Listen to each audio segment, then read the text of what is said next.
Good evening. I am Dr. Lisa Isaac, President of Gateway Medical Society, and it is my pleasure to welcome you to the seventh and final installment of our 2021 Virtual Community Symposium series. Many of you have been with us throughout the series, and some of you are joining us for the first time tonight. Greetings and welcome to all. We are incredibly pleased that you have decided to join us this evening. Gateway Medical Society was established in Pittsburgh in 1963 and is a component of the National Medical Association. Our mission is to eradicate healthcare disparities. We conduct our mission in several ways, including, but not limited to, providing education to promote public health, raising awareness of the healthcare disparities in minority and disadvantaged communities, and collaborating with other groups who have similar missions. This 2021 symposium series has covered many varied and significant topics and has given us the opportunity to work with several different collaborators. We began with maternal health updates brought in collaboration with the Pittsburgh Black Nurses in Action. Then our Journey to Medicine gents presented Your Sleep Matters, and followed by Brother to Brother Men's Healthcare brought by the Pittsburgh chapter of the Links Incorporated. These were followed by a pink table talk, breast cancer discussion, and two highly informative caregivers impact topics, elder law, bringing valuable information regarding wills, estates, and so forth, and caregivers and beyond, which taught us about self-care. Those all brought to us by Kappa Alpha Sorority Incorporated, Alpha Alpha Omega Chapter. I am pleased to announce that this evening we are collaborating with Ivy Charitable Endowment Incorporated, also known as ICE. ICE is the 501c3 foundation of Alpha Kappa Alpha, Alpha Alpha Omega Chapter here in Pittsburgh. This evening, our topic is No Shame in My Game, young men handling their business. We have a lively moderator and a dynamic panel, and I, for one, cannot wait to hear this topic. As always, I take a moment to thank our symposium partners, including the Heinz Endowments, UPMC, Highmark, Gateway Health, Pittsburgh Black Nurses in Action, the Links Incorporated, my sisters at Alpha Kappa Alpha Sorority Incorporated, Alpha Alpha Omega Chapter, the Ivy Charitable Endowment Incorporated, and anyone that has helped us with any part of our symposium series. And now allow me to introduce our moderator, Marissa Jamison. Marissa Jamison is currently a service coordination supervisor with UPMC Western Psychiatric Hospital. Ms. Jamison began her career at Western Psych in January of 1995 as an intensive case manager working with a severe, persistently mental ill population. She supervises a team of 8 service coordinators who provide and link patients to mental health services in the community. Ms. Jamison also holds a part-time position with Mercy Behavioral Health as a behavioral health clinician.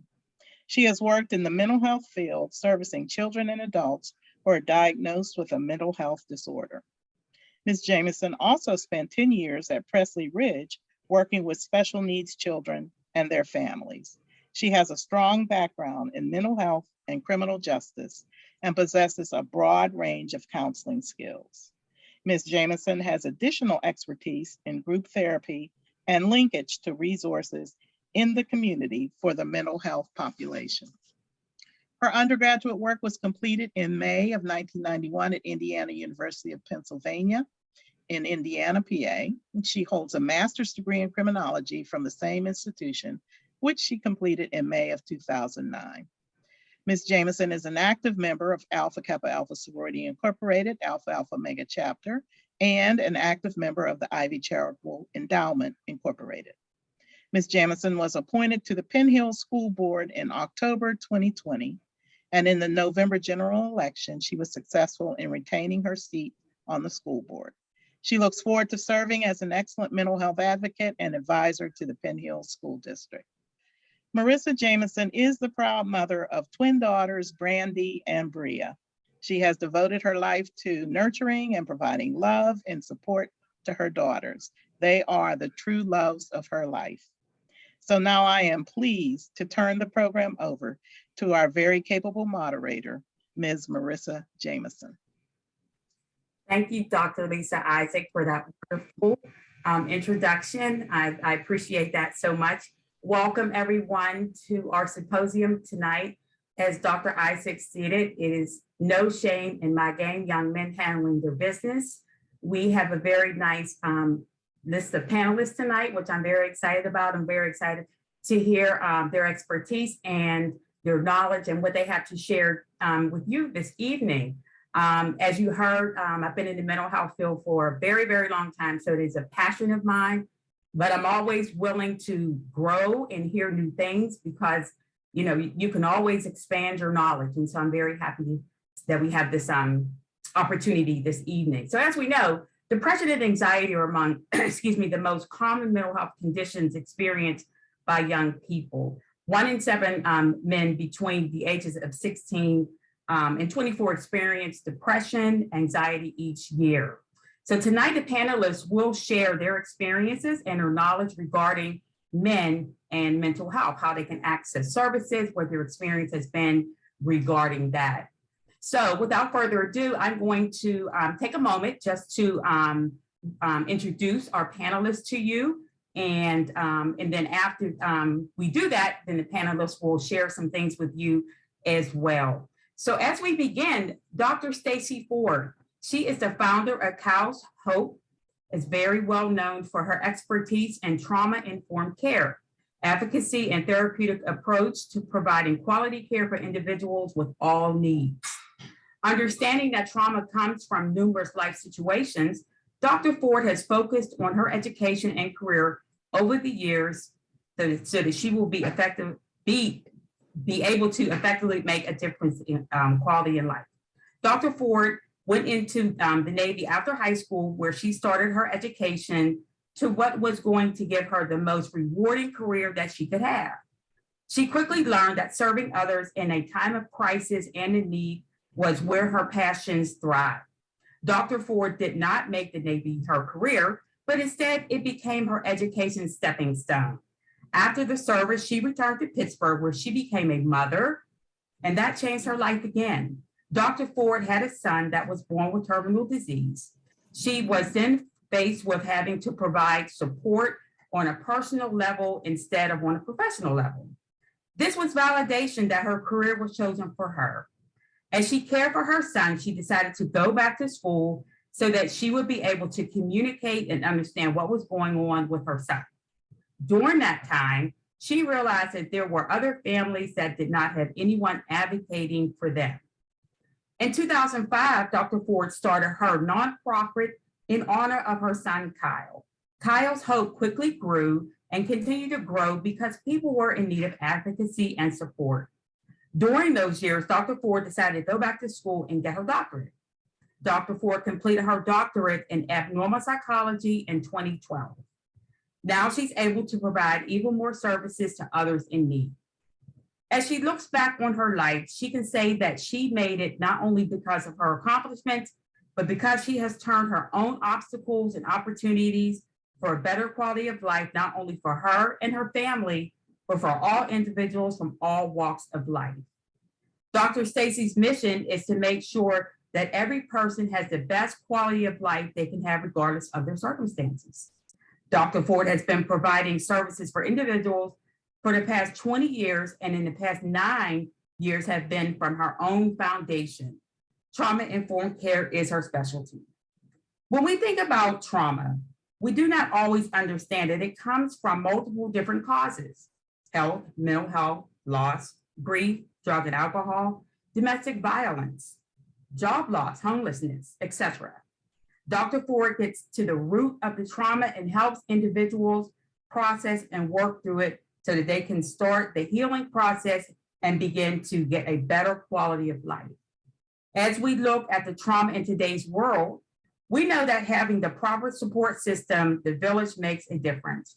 Dr. Ford also works to educate professionals and organizations on how to effectively engage and provide trauma-informed care, along with being equipped with mental health first aid for the population of individuals that they serve. Treat people with the same level of respect you want for yourself, and take time to heal yourself from the trauma of the clients that you serve is a big part of trauma-informed care for all providers. Dr. Ford's work in the community speaks for itself, and regardless, you can always find her providing some level of support to others at all times. Dr. Ford uses her obstacles and life trauma to empower others with the tools needed to be successful in life. So we'll welcome Dr. Ford. Next on our panel is Officer Clarence Ford, a Pittsburgh police officer for approximately 15 years. Officer Ford is very well known in the community for being an officer that cares for the community. Over the last 20 years, Officer Ford has spent in law enforcement. He has worked as a Braddock and Reagan police officer for 3.5 years, housing police officer for 5.5 years, and then on the Pittsburgh Police for the past 15 years, and will continue the rest of his years working out of the Zone 5 police station. Prior to his law enforcement career, Officer Ford spent time working at the Mel Blanc Home for Youth. Officer Ford loves kids and working with troubled youth and individuals with special needs. Officer Ford is a husband, a father, an uncle, a pap, a son, and a community leader that loves to give back to support all. In his spare time, you will find Officer Ford spending time with his family, mentoring others, watching movies, or giving back to the community. Officer Ford shares his passion of supporting others with his wife, Dr. Stacy Ford. They run a nonprofit called Kyle's Hope Together, which provides support services for all needs. A power couple with the same mission and vision to help others. When times are hard, you just need that gentle, compassionate, but tough support. You will find Officer Ford ready to give that mentoring support and encouragement to turn your life around in a positive way to make you better.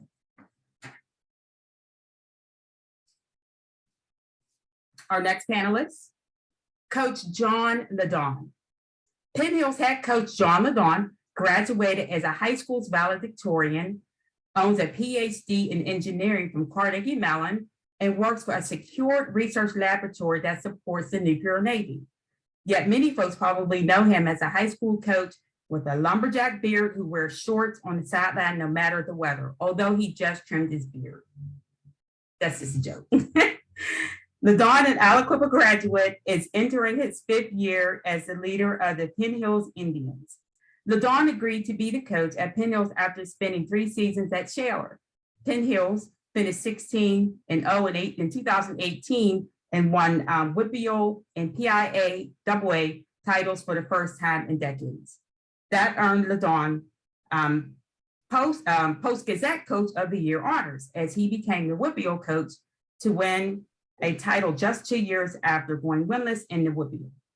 Lagann was quick to deflect attention from himself, acknowledging the work of his coaching staff, including the handful of assistants he brought over to Penn Hills from Shaler. When Lagann and his coaching staff took over the football program, they encouraged the players to become a unified family, but also allowed the individual personalities to show. He brings a blue-collar work ethic, constantly reinforcing his favorite motto on his players: be who you are. Lagann isn't a Penn Hills graduate, but instead an Aliquippa native. He played linebacker, tight end, fullback, split end for Quips coach Mike. I'm not going to be able to say his name, coach, so you'll have to say it. From 1998 to 2000. Won a WPIAL title his senior year and finished as a state runner-up that season. He later became one of the all-time tacklers at Robert Morris. Coach Lagann knows the impact coaches can have on young players and the impact it has on his life at Aliquippa and Robert Morris. Coach Lagann has been quoted as saying, "I just want to give back." Lagann works at Bettis Atomic Power Laboratories in West Mifflin. His area involves material science, but he's careful not to divulge details. He's worked there for 10 years. Coaching and teaching is a challenge for many, but trying to combine coaching with non-school job has its time crunches. Lagann coached 3 years at Shaler before accepting the Penn Hills job. And as I stated before, he brought much of his sheriff staff along with him. Welcome, Coach Lagann. And our last panelist, Mr. Eric Yule. He's the Director of Continuing Education at Penn State Greater Allegheny. Eric Yule, a native of the city of Duquesne, since the age of 4, grew up playing football and attending Duquesne Education Center from K through 12 and graduated in 1997. After graduation, Eric attended Youngstown State University, where he and his high school sweetheart, Sonia, married and graduated. Then the Yules moved back to pursue postgraduate employment. Shortly after coming back to Duquesne, Eric began work as a management trainee at Enterprise Rent-A-Car. After leaving Enterprise, Eric had a strong desire to make a difference for people who were growing up in the greater Pittsburgh and wanted to have his work interact with his ministry and passion. Since coming to this conclusion, Eric has had many amazing opportunities to do just that. Eric has worked with youth and adults, helping to enrich their lives and produce better outcomes for all. Eric currently serves as the Director of Continuing Education and co-facilitator of the Mon Valley Launchbox for Penn State Greater Allegheny. So welcome to all of our panelists. Thank you so much for joining us. And now I would just like to have our panelists just kind of talk a little bit about what they bring, their experiences, and we're going to start with Dr. Stacy Ford. Good evening, everybody. So my experience is surrounding trauma and mediation and trying to encourage our youth to turn their lives around and process things and deal with them in an appropriate way. So I spend a lot of time in the schools. I spend a lot of time talking to them, engaging with them, being a consistent force in their life. Sometimes their lives are turned upside down for different reasons. Maybe they don't have the support at home. Maybe they're just not mixing well in the school. But sometimes just a smile or just knowing that someone's there in the good times versus the bad times makes a difference in the youth's life. So they'll see me walking through the halls. They'll see me engaging with them. They'll see me just saying, hey, how you doing today? Or how's class? What you do yesterday? Did you get some rest? Did you eat today? Those types of things. But they'll also see me when they're struggling and having a little conflict in school or, getting into some trouble. Pull them aside and we'll have a conversation. We'll have a real conversation. We do mediations and we try to process through these things. So being a consistent force and learning how to engage and talk to the youth means a lot. Thank you, Dr. Stacy Ford. Okay, we'll move on to Officer Ford. Well, my interaction with the youth, I lock them up. No, I'm joking. So mainly it's different roles. The role of a police officer engaging with the youth is constantly changing as we kind of strive as a police department to get more into community engagement and different positive interactions with kids before they become engaged with police on a more negative level, as in arrests and things of that nature. So as things evolve with the police department, the community, and different problems, we're finding new ways to engage in the community and engage in particular with young males and youth in general. We're finding some positivity with that and kind of meeting the kids where they're at.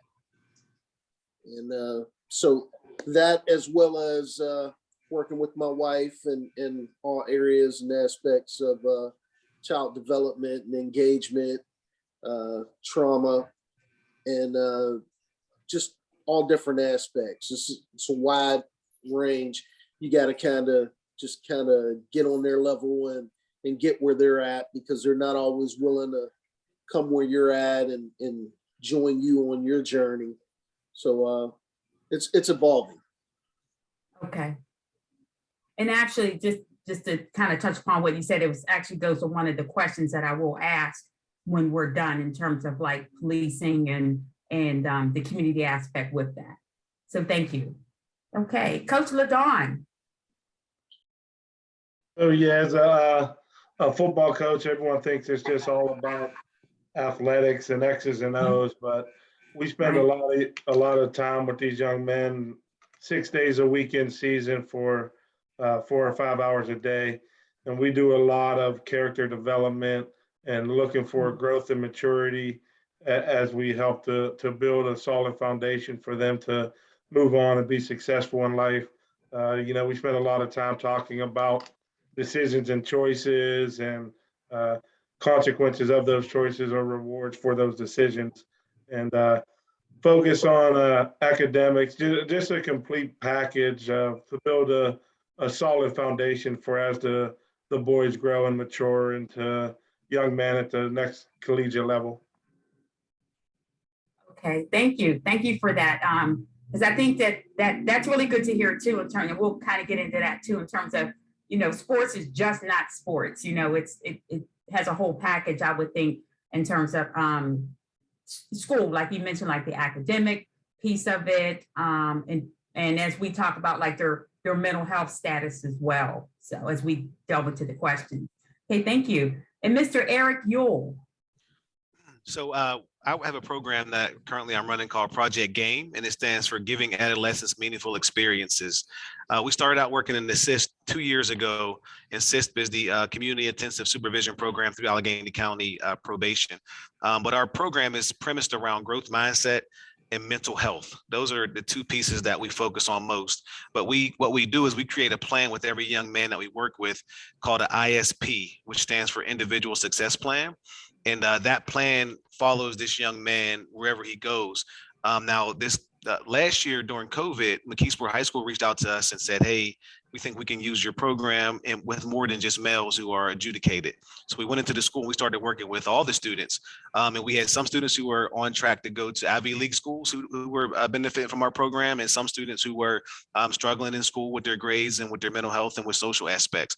So we realized that our program actually helps, all individuals, because everybody can use that direction. What we help is provide that direction, but also help you recognize the challenges that you're facing, but also get to the root of the challenges, right, with that mental health piece. So that's the overarching program that we do right now, working with young people. So we're in right now with the CISP, we're in Woodland Hills, we're in McKeesport, and soon to be with Coach Lagann and some of his athletes at the school, and not just football players, working with all young people at the school, Right. But that athletic piece, because the other strong component is academic. So once we help you get through your mental health challenges, your social challenges, now we focus on your academic, because what we found is that you can tell a student that they're getting bad grades and how do they fix it, but if you don't deal with their social challenges and their mental health challenges, the grades are not going to be affected. So we kind of work on all three of those aspects at the same time. Okay, thank you for that. Okay, so we're going to move into our questions, and the first question I had was, how does your current profession impact the lives of young males that may be struggling with mental illness? So that is my first question. So I'm going to go backwards this time, and I'm going to start off with Mr. Yule. If you like, so let me just read that again. So so how does your current profession impact the young lives of males who may be struggling with mental illness? So again, what we do, we have a mental health assessment that we do. And so Okay. one of the great things about our program is group. So it's not an individual person sitting down with an individual and somebody, trying to get into your brain. We sit down as a group, and we have certain lessons that we do that kind of get to the heart. So one of our major lessons is anxiety. So we go through all the symptoms of anxiety. We go through all the process of anxiety, and the young person will say, hey, you know what? I suffer from that. So we impact it because what we do, almost like mental health first aid, Dr. Stacy is familiar with, is we help students recognize the challenges that they're facing. And we're not clinicians. So, but once we do help them recognize it, we have the resources that we help them find in the interim.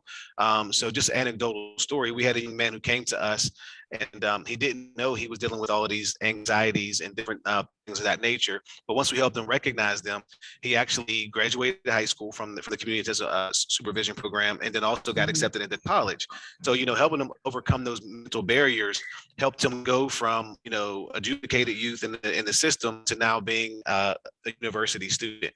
So, that's one way that we affect it, because we help students recognize. And my staff right now are in the process of becoming mental health first aider trainers, so trained to be the trainer. So we're hoping that in the near future, all the students who come through our program will be trained to recognize those challenges in their peers. Okay, great. That's great. That's great to hear. Okay, Coach Lagann, in terms of being a coach, as you start to talk about coaching and athletics and things like that, so how do you feel like your current position has an impact? I think, okay. So got you there. So we always talk about using sports as a tool. Instead of players resorting to violence, we tell them to focus that energy on the football field and relieve some of that stress, anger, and frustration on the football field. We have a very diverse staff, coaching staff that works under me, and we build a lot of relationships and communication with the players to understand what they're going through, and talk about our backgrounds and what we've been through, and how we use football as a tool to focus some of that energy and relieve some of that frustrations on the field. Okay, and I would think that because you were a football player and things like that, you definitely can relate to some of the concerns that may be going on with some of the football players. You can relate to that. Yeah, for sure. And there's several coaches that grew up in the same community that those boys are growing up in now, and have some of the same past experiences, and being able to relate that and talk about their experiences, how they did things differently, and the outcomes of those results, and being able to relate that to current day is important. Okay, great, thank you. Okay, and Dr. Stacy Ford. So impacting the lives, it's first educating and helping them to understand that, one, it's okay to struggle with some things in life. We all go through things in life. It's life is only 10% what happens to you, but 90% how you respond to it. So getting them to understand that, and letting them know that it's okay to go through some things. It's okay to need some extra support, and it's okay to recognize it. So my role in that is making sure that they're educated, making sure that they know what it is. And it doesn't look the same for everybody.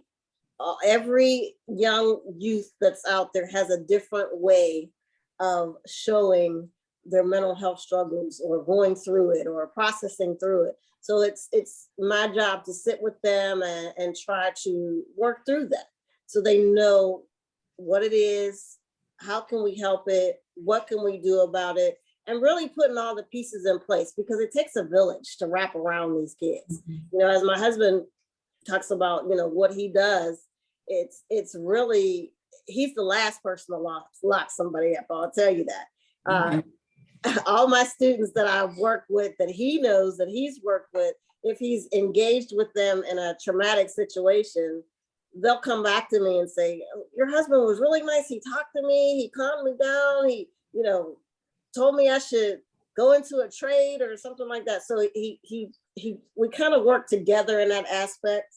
So I think it impacts them well, and it works well, because they know we're very transparent. We talk to them. We're very transparent about what we're here to do, and that we're here to support them. And they realize that it's about building trust and engaging with them. Okay. All right. Thank you. And Officer Ford. Okay, well, as a police officer, the impact that I have on the children, as far as mental health goes, is basically mental health has been overlooked a lot.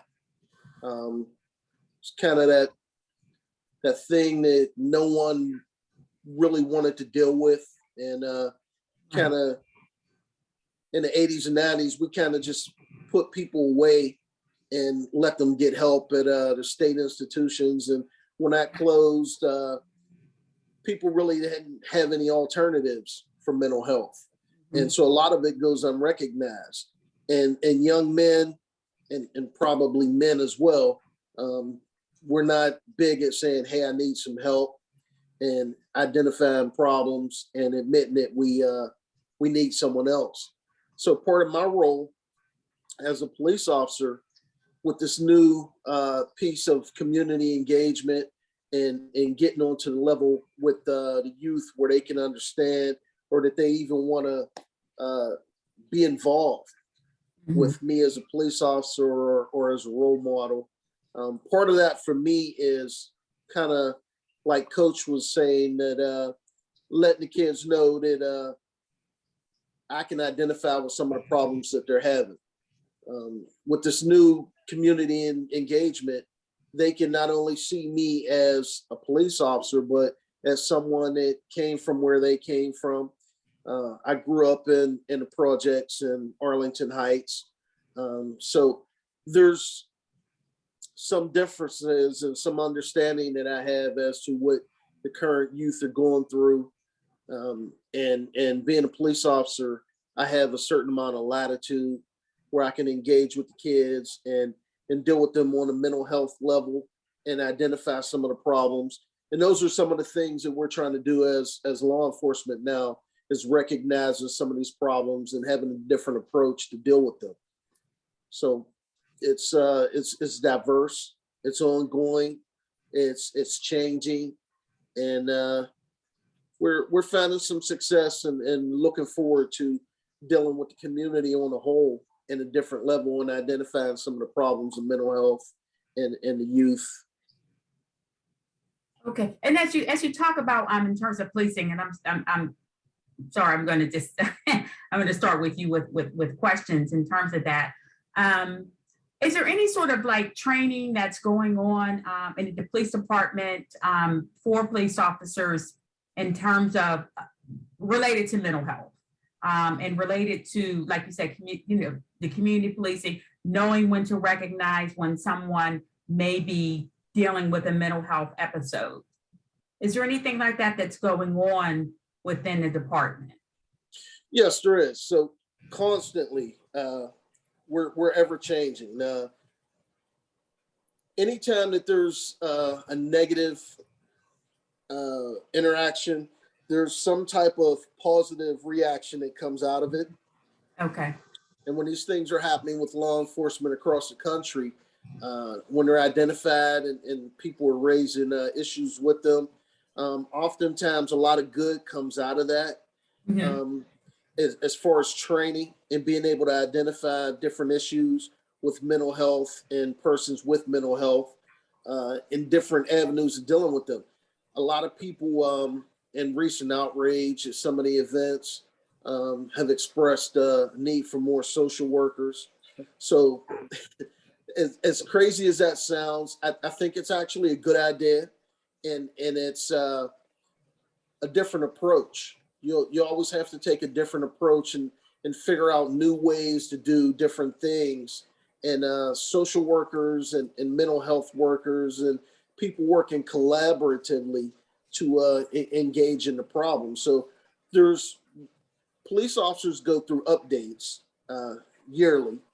And these updates can encompass a wide range of things, and in particular, mental health.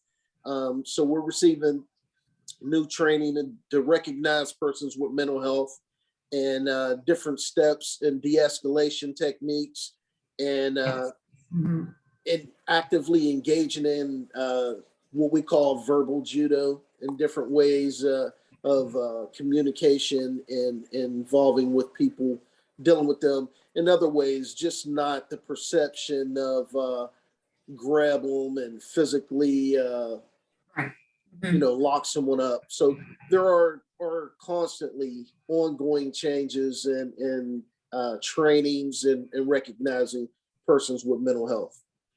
Okay. Because I do see a lot of, just even within my profession, and I'll get into that a little when we get closer to the end I want to make sure we get through all our questions. Also want to remind our viewers, any questions or comments that you may have, you can put those in the chat. So anybody that's viewing, please put those questions and comments in the chat if you have something that you want to make mention to our panelists. So thank you, Officer Ford. So I do have questions that are just sort of designated just for individuals, you know, based off what your profession is and your expertise. So, so this next question, I'm going to direct this next question to Mr. Yule. So how important is it for you that parents are involved when you come across young people are demonstrating issues or concerns that may seem to be mental health related? And how do we better? So we do. So we do what we call the 2-gen model. Our goal is to focus on the parent and the student because we know that the student can't overcome their challenges if the parent is also not involved. But what we realize very quickly is that the parent is also dealing with some of the same challenges. So what we do is we try to make sure both individuals have or parents have the resources that the student has. And it has been extremely beneficial. We had a young man that we were dealing with that his mother was homeless and essentially now he's homeless and they were living in a hotel. And typically they don't tell people these things. They go to school and nobody knows. So this young man and his mother were able to give us that information and we were able to give them the resources that they need because sometimes we all have mental health. And I think the stigma around mental health is that we all have mental health and every single person on this call and people who are watching, our mental health goes up and down. You know, it's not, you know, you take away the stigma of mental health being a quote unquote crazy term because everybody has it. And again, when we do that mental health inventory, we help everybody understand that. And again, we do the same thing with the parents. So the parent being involved takes that to the next level, right? Because sometimes a parent is the one that needs to encourage a student to go and get the help he or she needs. So we always involve the parent, but at the same time, we give the parent the resources. One of the moments I was most proud of was my staff during the pandemic in the beginning. When you saw that line on CNN where they were handing out the food at the food bank and it was on made national news, my staff was in that line and they were getting food for some of our families because they knew that the young men that we were trying to help would eventually go out and do something that was, you know, criminal to get food for their family. So what do? You know, we had this opportunity and we're not kind of wraparound service. We're going to get the food for you because again, like I said, mental health doesn't mean that you are quote unquote crazy like society likes to tell us. Mental health just means that you're dealing with some challenges that you're having a hard time overcome and we help them get those coping skills and we also pass those coping skills on to the parent as well. But to answer your question more directly, you know, the evolution and or child hinges strongly for, and I think far too long we have ignored the parent thinking that if we just help the child, everything will be okay. But for those 2 hours that you might have when they go back home, they undo everything that you do. So if you can't help at home, then you're not going to help the student. And I'm sure everybody on this call can share that sentiment. I was going to say, and a lot of the questions that I kind of put together, I agree with you. All the panelists on this call can definitely speak to that. I'd also like to hear too from you, Coach Lagann, in terms of, because I would think that the parents has a big role with athletics and what you may end up experiencing. Like, how does that work for you if you have seen a young player or something that you feel is experiencing some mental health challenges, and how do you tie in the parents or what have you seen? Yeah, we always like to engage the parents with what's going on. We spend a lot of time talking with the players down at the football facility. That's kind of like their comfort zone, right? Like when you're in your house, you're more free and comfortable to speak your mind. Maybe not as much in a school office or a doctor's office type setting. So we kind of create a safe zone down at the facility where we allow the players to open up and speak what's on their mind and what they're feeling. And you know, it started off slow at first, but as players started expressing some of their feelings, they realized that other players were kind of in their same state of mind as them. And you know, we brought in different outside organizations to come in and speak with the players. You know, the Allegheny County Office of Violence Protection, Eric's program, like he mentioned, that we're getting started for Yes. giving Mhm. adolescents meaningful experiences and things like that. So we're reaching outside of our own football family as well to help provide information as much as we can to the players. Because obviously, mental health isn't one of our strong suits, but like one of the panelists said earlier, a player could walk in with a certain type of body language, and you could just tell that something's bothering them. Right. You know, how we can engage, and they're comfortable in speaking with their coaching staff. And it's just that level of communication and comfort zone that we provide to them. Okay, right. Thank you. Thank you. Dr. Ford, I have a question for you. So based on your professional levels of assessments of our young people, what percentage of our young people would you say are dealing with, presented to you with what you may perceive to be some issues related to their mental illness? I'm going to say about 65 to 70% that understand it and know that something's going on, and Okay. 35% that don't understand it. So Mhm. essentially all of them. But it's just a matter of whether or not they understand that there is a mental health, or if they don't understand and it's just they've not normalized it, basically. Okay. Are there any sort of techniques that you may use to sort of make the or to sort of help the individual understand what the mental illness is that they may be experiencing? Is Yes. Okay. So it's dealing directly with some of the behaviors. When we look at children in the schools, we look at their behavior pattern, whether it's a positive behavior or a negative behavior, whether it's, as Coach said, them walking in the room and just looking different. So it's about awareness and understanding that student and knowing when something is different or something is off.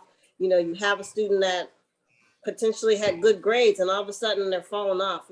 Something is going on. So it's about, recognizing that behavior and talking to them about the behavior to get to the bottom of it, because the behavior is just the reaction. There's something underlining that we need to look at. So, I do a scale rating with them. Okay. We have different tools, teaching them, different ways to look at their situation. I use an airplane view with a lot of the students, which is them, looking at their life from up in the sky, looking down on it to see a different way of looking. Because when you're in it, sometimes you don't see it.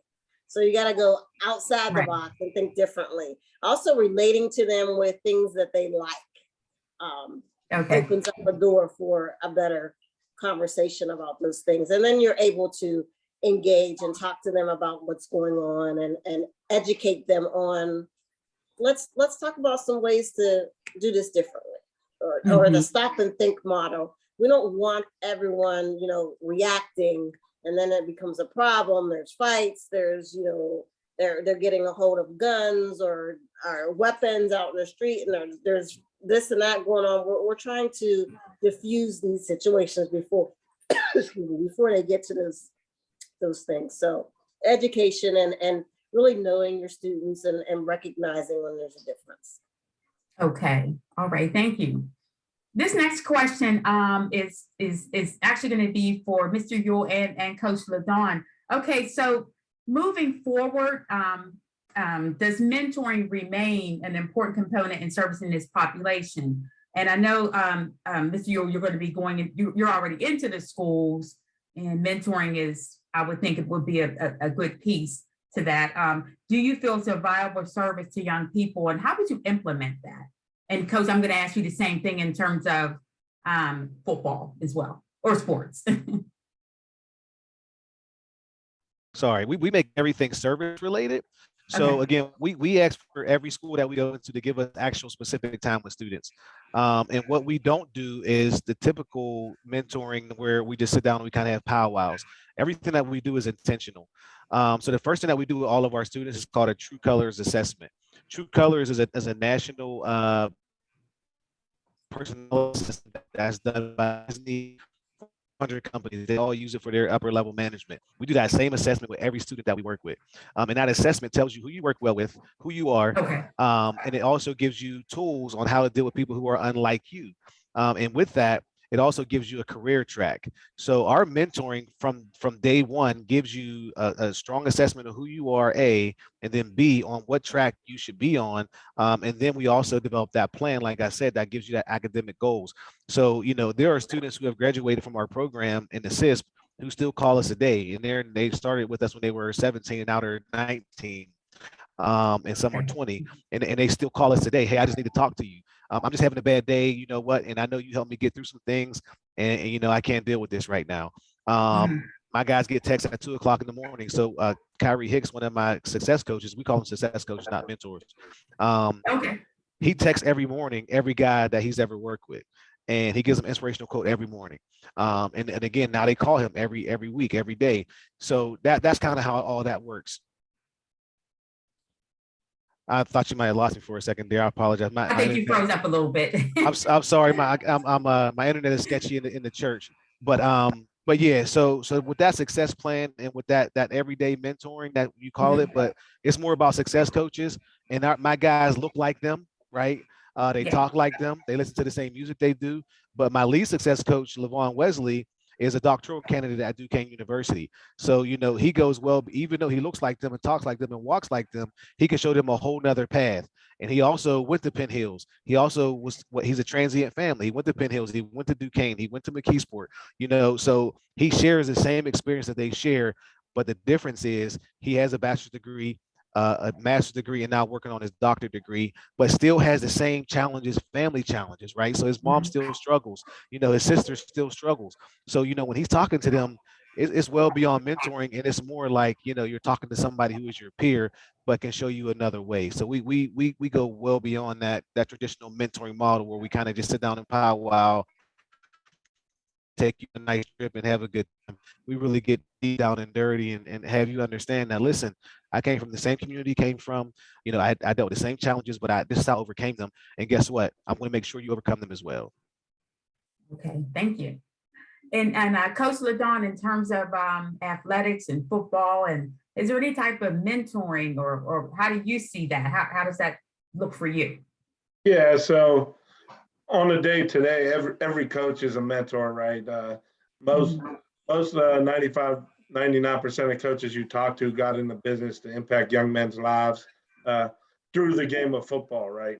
But we also hold a boys to men session weekly where we bring guests in to speak with the players. We held an alumni spotlight series over the last couple of years where each week we have a Penn Hills alumni speak with the players, whether that's through Zoom or in person. And sometimes these are pretty successful alumni.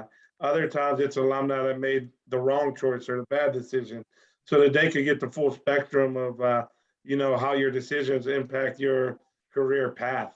So just providing that perspective on a broad spectrum allows the players to see how decisions impact their lives. Okay, thank you. Okay, we've had such a great discussion. We're almost running out of time. I have one last question that I'd like to ask. Hopefully we'll have enough time for some discussion. So the mental health status of many young African-American males has been an area of concern and an issue that has generally been overlooked or taken a backseat to other issues related to young people. How are services or programs designed or set up to address some of those concerns? So who would like to answer that one first? Who'd like to go first with that? Because that's for all all four of you. I can pick. Okay, I'll go with Dr. Ford. So I'm going to be honest with you. It still needs a lot of work. Services are failing individuals with mental health. But with those of us on this call, and the more we reach out, the more we educate, I think that it has a great chance of becoming better because we need more consistency. We need more options. We need more openings. We need facilities to not be booked up and there's no way for an individual to get in. All of us here stand in the gap on a regular basis for services that are not being met and those individuals that are slipping through the cracks. We try to do preventative measures. We have lists and we can refer people and we can reach out and we can collaborate. But all in all, in today's society, mental health is taking over, which means that we don't have enough providers and services for them. So those of us that are on the ground with boots running, we got to keep running. We got to get more people involved. We have to focus on family, friends, community leaders. We have to make that push and stay consistent about making that push so that we have services for everybody and no one is going unrecognized. Absolutely. And I think it also helps too, as we sort of get that stigma and someone mentioned, get that piece out of there, then hopefully more of our young people, they won't be afraid to ask for help or to seek that help. And being able to, for Officer Ford, just not even have it, he's a police officer, I can't go to him, you know what I mean? I'm not sure what might happen, I'm a young Black male and I'm, but just being able to look at Officer Ford and say, you know what, this is a gentleman, no, I know I can go there, I can talk with him about how I'm feeling. Officer Ford, I have a question for you. We're going to come back to you because it's regarding policing. So let me go over to Coach Lagann in terms of anything you'd like to say in terms of your experience with young Black males and what you have seen in terms of their mental health and how it's taken a back seat in what we're looking at in today's society. Yeah, like Dr. Ford said, I think it's just to continue to remind them of the resources available and constant education outside of what they're getting in the district at the school, at the level. I mean, everyone's focusing on a certain aspect of academics and mental health probably takes a back seat. But just constantly educating them of what's available. We have some coaches with counselor experience related to mental health. So we have that kind of support staff available to them. And just, like I said, communicating and allowing them a vehicle to express their feelings without being judged. Right, exactly. Because that's really like a big piece to that, being judged, the stigma, what have you. Mr. Yule. Yeah, I wanted to add, program design, I think, is a big challenge. I think one of the things that we don't recognize, and many of the people who are leading these mental health initiatives are not from the communities the kids are from. And there is a huge trust factor with any individual to talk about their mental health and what they're challenged with. So when you add the complexity of this young African-American male who is seeing primarily white clinicians come in to deal with them and to get deep down into things that they don't even talk to their peers about, right? Is a challenge. So when you talk about program design, I think is what we're failing at, because we dump all the resources in and then we say, well, they're not taking advantage of it, so it must not be an issue, right? But really it's program design because you're not using folks that they trust. Now, again, this is not on the clinicians, this is not on the industry. This now goes back to us as a community, right? And we don't encourage people to go into mental health careers and to be those counselors, right? So I think the challenge, it's a multi-layered challenge. But I'll go all the way back to at the front of it is that program design. We got to figure out how do we design programs that will allow our young men to open up and then also to be willing to receive the resources that are available, because that once you get past that door, I can tell you from personal experience with the guys that we've worked with, it's leaps and bounds. The young men, they can't wait for us to get to the CIS now because they want to have this conversation. One of the first things that we do, and we talk about growth mindset. We say, how did you grow last week and where did you not? So we have a fixed mindset and a growth mindset. We say, well, how did you display a growth mindset last week? And then we say, how did you display a fixed mindset last week? So we open that door up, and again, the kids open up, but you got to create that atmosphere and that trust factor with the facilitator and with their peers that they're all going to open up. So I think that I don't have the answer, but I think the answer is figuring out how do we develop a model that is conducive for our young men to open up. Absolutely. Thank you. And Officer Ford, so your question, the image of policing has not been one that lends itself to a compassion for mental health. And you may have kind of touched on this again, but I'll let you answer for young males, specifically young males of color. So we're not just talking about, African-American males, but how is it changing, or has it changed? Particularly with, we can even just talk about but you've been with different police departments. So, I don't know if you want to touch on the city of Pittsburgh or when you were housing authority, or compare, have you seen a change with policing, just the image? Yeah, so we're talking a span of 20 years. So it's not just a change within each department. It's the setting. So Rankin and Braddock areas, low income areas, they had their own challenges and mixed populations.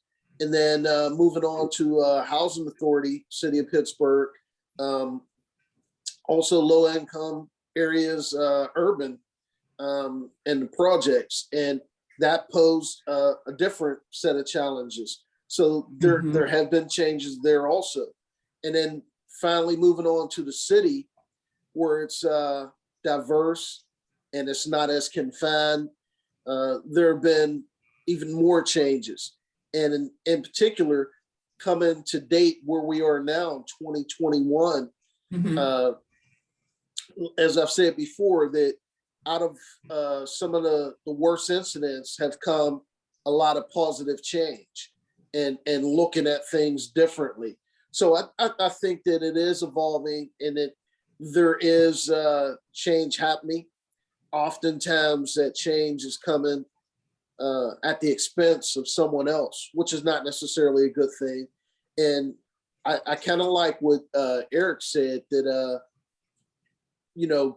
changing the way that things are looked at, or changing the way that we're reaching them, or the different program that we're using is kind of taking a different approach on it, and allowing these young folks to kind of open up and take advantage of the opportunities, and it's kind of making it palatable for them to reach out and say, hey, yeah, I want to talk about this, and I want to engage in this conversation. So I like that, and I like that concept. And something else also the coach said is that different people are reaching out, and we're finding that different people have different experiences and different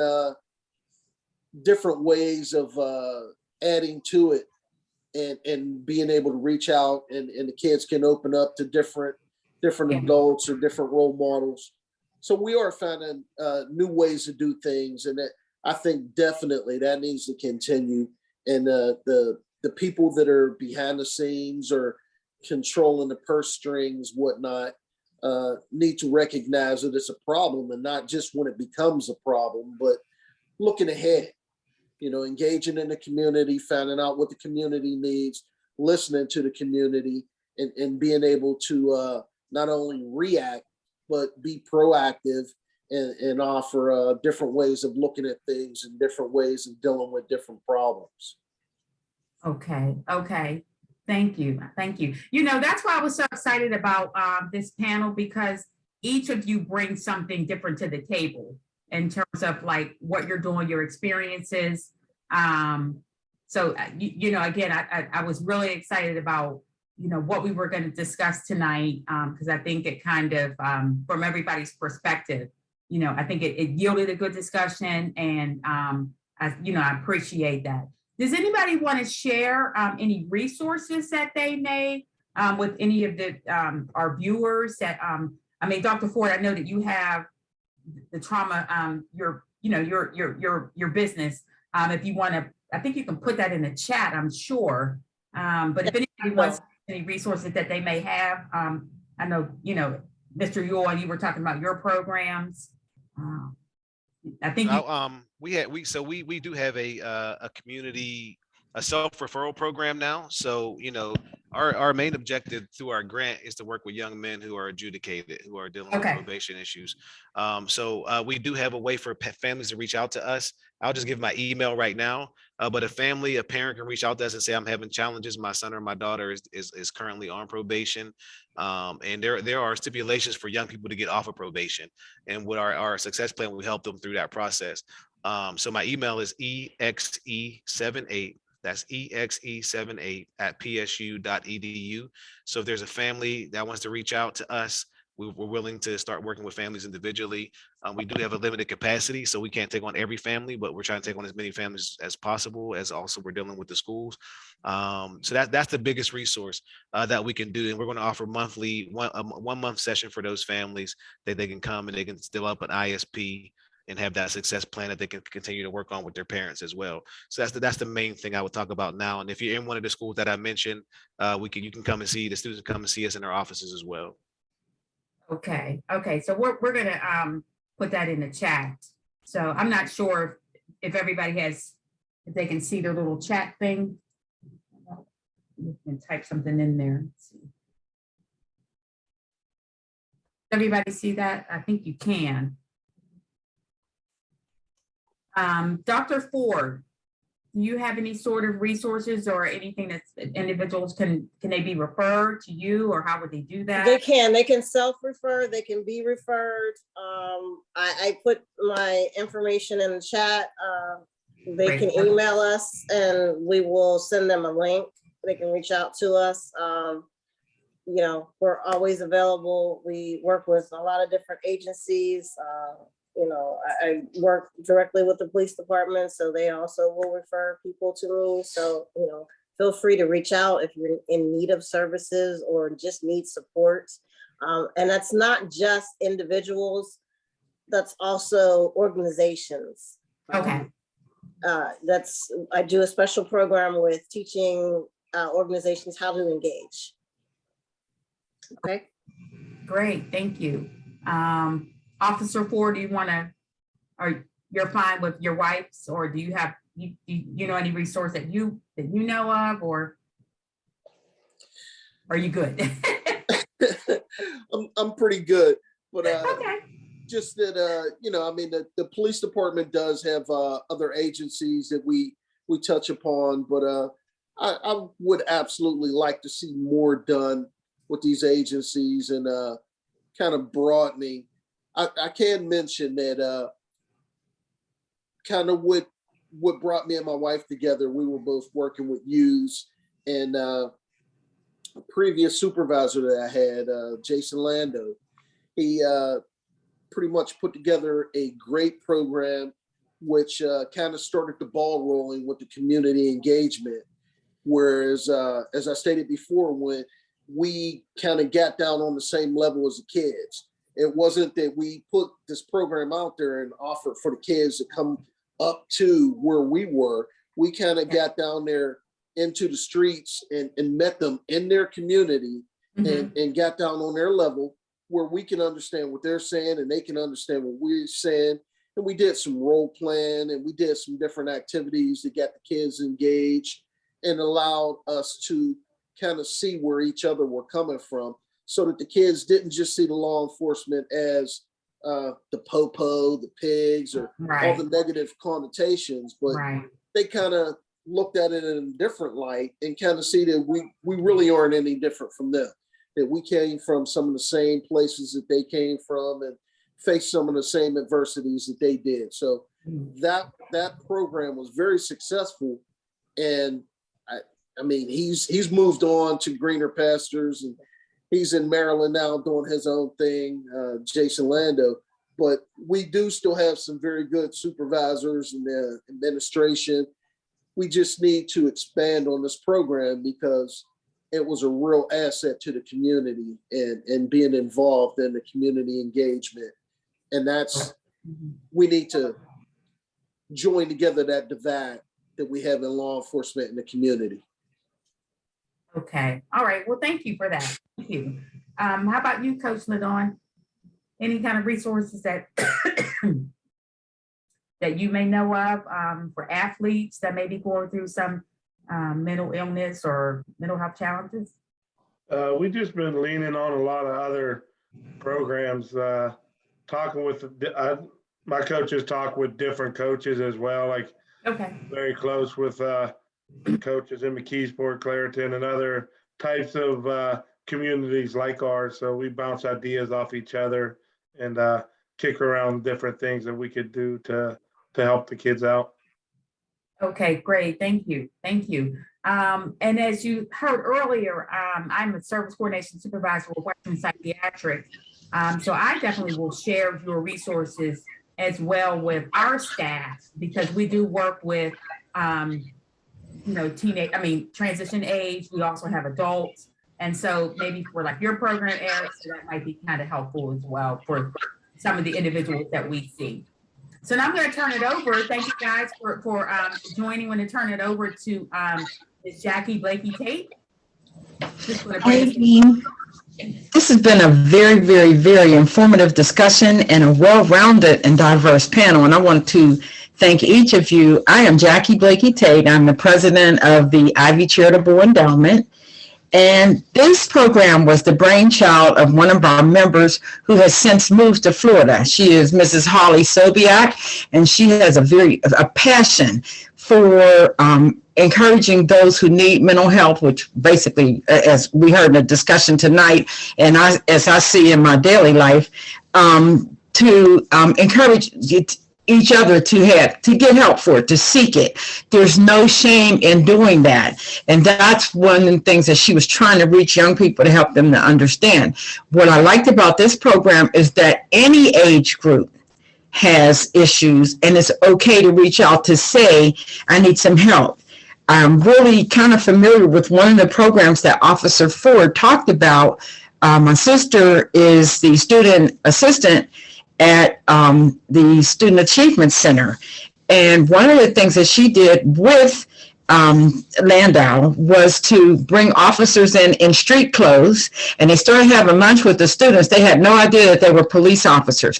Once they developed the relationship, then they told them, we're police officers. And it was just an eye-opening experience for both the students and the officers. And when he was leaving, I thought I was going to have a nervous breakdown, because I was listening to her all the time, just always talking about him and the officers and the things they did and how well the students really appreciated and were into it. So I think they were trying to continue, and then we got hit with COVID.